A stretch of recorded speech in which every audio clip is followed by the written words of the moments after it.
నువ్వు చెప్పిన దాని పెద్ద కలర్ ఈస్ట్మన్ కలర్ రాసే పేపర్ లైన్స్ ఇస్తావా డ్రామా? ఇది వాట్ ఈజ్ యువర్ ఐడియా? ఎవరిని బ్లఫ్ చేస్తూ? చంద్రబాబు నాయుడు అంత డర్టీయెస్ట్ పాలిటీషియన్ ఈ దేశంలో ఎవరు లేడు. డెఫినెట్గా చెప్తున్నాను ఈ మాట. ఏం మాట్లాడతారండి?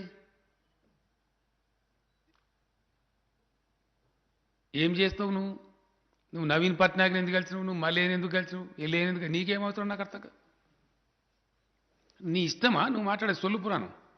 4 ఏళ్ళు మోడీ సంఖ నాకుతావు, మోడీ సంఖలో కూర్చుంటావు మోడీ ఒళ్ళో. అప్పుడు అందరం మేము నువ్వు చెప్తే మోడీకి డబ్బా కొట్టాలి మేము. ఫైన్ మార్నింగ్ నీకేదో ఉల్టా అవుతుంది, నువ్వు కాంగ్రెస్ రాహుల్ గాంధీ సంఖ నాకుతావు, మళ్ళీ మేమంతా కాంగ్రెస్ వెంబడి రావన్నా అంటే ఏంది? నాకు అర్థం కాదు నువ్వు మాట్లాడే. అర్థం ఉందా నీకు? ఆంధ్రప్రదేశ్ ప్రజలు వాళ్ళకి చేతులెత్తి మొక్కాలి ఈ డర్టీ పొలిటికల్ లీడర్ ఎట్లా